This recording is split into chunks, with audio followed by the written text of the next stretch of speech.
पूरे देश में तीन महिलाओं की खूब चर्चा हो रही है। उत्तर प्रदेश एक महिला अधिकारी ज्योति मौर्य और उनके पति के बीच की चर्चा के बाद वैसे कई मामले सामने आए हैं जहां लोगों ने अपनी पत्नियों की पढ़ाई बंद करवा दी। वहीं इनके अलावा अपने पति को छोड़कर पाकिस्तान गई अंजू और पाकिस्तान से भारत आई सीमा हैदर की कहानी के बाद भी कई लोगों ने महिलाओं पर सवाल उठाया। लेकिन इन सबके बीच बिहार के जमुई जिले के एक ऐसी महिला की कहानी सामने आई है जिसने त्याग, परिश्रम और बलिदान की बेहतरीन मिसाल पेश की है। इन महिला का नाम संजना है, जिसने गरीबी और लाचार पति की जिंदगी और भविष्य बनाने में कोई कसर नहीं छोड़ी। संजना ने अपने पति की पढ़ाई के लिए महिलाओं के लिए खास माने जाने वाले गहने तक बेच दिए। मिली जानकारी के अनुसार एक आदर्श पत्नी का फर्ज निभा रही संजना ने मैट्रिक पास पति जितेंद्र को इंटर के बाद ग्रेजुएशन तक कराया। संजना के सहयोग का परिणाम है कि आज उनका पति जितेंद्र सरकारी स्कूल की एक शिक्षक है। वहीं उनकी पत्नी संजना भी सरकारी विभाग में एक कर्मी है। दरअसल गरीब परिवार से आने वाले जितेंद्र को उनके ससुर घर जमाई बनाना चाहते थे, लेकिन जब उसने मना कर दिया तब पत्नी कुमारी संजना ने अपने पति जितेंद्र के साथ दिया। संजना के पिता ने जितेंद्र को बनाना चाहते थे घर जमाई। ऐसे में जमुई के शिक्षक जितेंद्र शार्दुल की कामयाबी के पीछे पत्नी कुमारी संजना का संघर्ष की चर्चा पूरे जमुई जिले में होती है। जितेंद्र, शार्दुल और संजना की शादी 2002 में हुई थी, जब जितेंद्र मैट्रिक पास थे।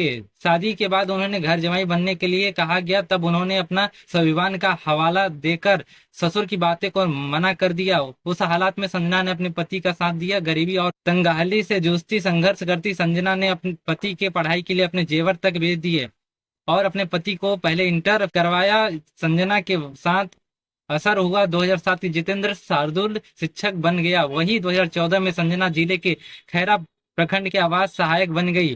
जेवर बेचकर बेरोजगार पति को पढ़ाया। टीचर बता दें, संजना के पिता बिजली विभाग में लाइन इंस्पेक्टर पद पर मुंगेर में कार्यरत थे। कोई पुत्र नहीं होने के कारण संजना के पिता ने उनकी शादी जितेंद्र शार्दुल से करवाई थी, जो कि मैट्रिक पास बेरोजगार थे। संजना के पिता की इच्छा थी कि संजना के पिता की जितेंद्र को घर जमाई बनाकर अपने साथ रखे, लेकिन जितेंद्र ने ससुर को प्रस्ताव को ठुकरा दिया। जितेंद्र की आर्थिक स्थिति ठीक नहीं थी, इसलिए उनकी पढ़ाई पूरी नहीं हो पाई थी, लेकिन वह पढ़कर कुछ करना चाहते थे। इस दौरान उनकी पत्नी संजना ने जो संघर्ष और त्याग किया वह काबिल तारीफ है। शादी के बाद कुछ ही दिनों बाद जितेंद्र के घर वालों ने उसे मजदूरी करने के लिए सलाह दे दी थी, लेकिन वह पढ़ना चाहते थे, लेकिन उनके लिए पैसों की बाधा थी। ऐसे में संजना ने अपनी पति के पढ़ाई की करवाई। पढ़ाई भी किसी प्रकार की कमी न हो, इसलिए उसने मायके से मिले हुए सारे जेवर बेच दिए। जितेंद्र आज अलग अंदाज में बच्चों को शिक्षा देने के लिए चर्चित हैं। वहीं पति पत्नी की इस जोड़ी के रील्स को खूब लोग भी पसंद कर रहे हैं। जितेंद्र ने बताया कि उन्होंने 1994 में मैट्रिक पास की थी। वहीं उनके पिताजी की मौत 1995 में हो गई थी। वह 8 भाई थे। घर की स्थिति बहुत खराब थी। पिताजी की मौत के बाद वह आगे नहीं पढ़ सका, लेकिन उनके सारे दोस्त पढ़ने लिखने वाले थे।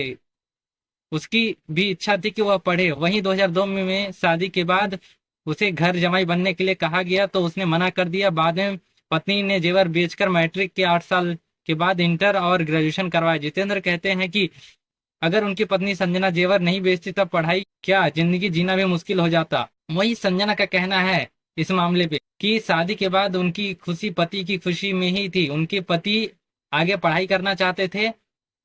इनके घर की आर्थिक स्थिति बहुत ठीक नहीं थी। एक वक्त का खाना भी ठीक से नहीं मिल पाता था। तब उन्होंने अपने जेवर बेच दिए, जिनसे वह आगे बढ़े और शिक्षक बन गए। वहीं आज अब मैं भी वापस सहायक बन गई। आज हम दोनों बहुत खुश हैं। इन दिनों पूरे देश के 3 महिलाओं की खूब चर्चा हो रही है।